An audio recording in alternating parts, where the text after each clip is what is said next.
De retour chez nos amis les huîtres G. Aujourd'hui, sujet super important. On va voir comment les huîtres s'adaptent et s'intègrent à leur environnement et comment nos amis ostréiculteurs les protègent et s'en occupent.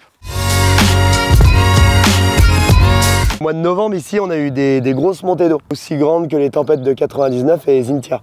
Ok. Donc du coup, on a eu l'eau justement qui a traversé cette digue et qui a aussi un peu inondé le marais et commencé à arriver aux habitations. On a surhaussé la digue, donc la digue qui s'appelle la digue de Richelieu, qui protège toute la commune de la Tremblade. On a à peu près 50 hectares de clair et justement, c'est situé autour de notre établissement. On est donc sur la claire.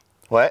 Et on est dans une période justement où on va assécher la claire. Donc on vide déjà complètement l'eau, on durcit le sol, ce qui permet d'avoir ces craquements. Ouais. Et en fait avec ces craquements, en fait, on a énormément de petits spores, pollen et tout qui vont aller à l'intérieur et ce qui va développer quand on va re-remplir en eau du phyto. Ok. Et les huîtres se nourrissent de phyto.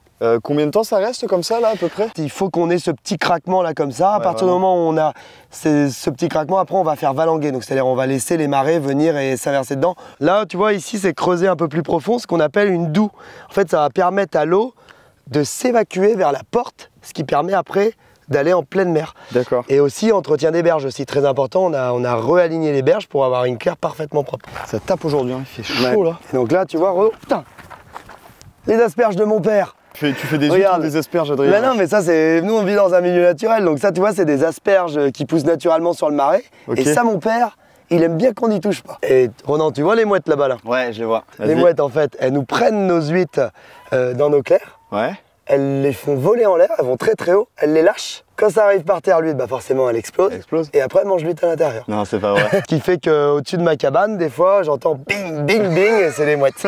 Elle se régale. Donc là, justement, on assèche l'eau claire. Quand on va remplir en eau, on va pouvoir mettre des gambas, des grosses crevettes, si on résume, qu'on va mettre dans nos marais. On peut aussi mettre des truites, on peut aussi mettre des palourdes. Enfin, c'est vraiment libre. On peut mettre plein de choses qui s'accordent parfaitement avec les huîtres. Une sorte de petite cohabitation avec Exactement. plein de choses. Et même la cohabitation, c'est vachement bien même. Pareil, tu vois, Ronan, ici, là. Ouais.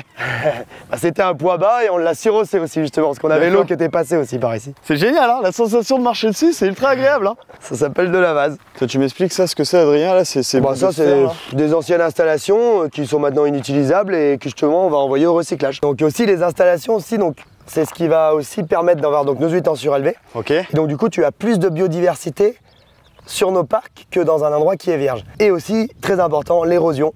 Ouais. En fait, on va freiner les vagues. Ce qui va permettre de limiter l'érosion sur les strands.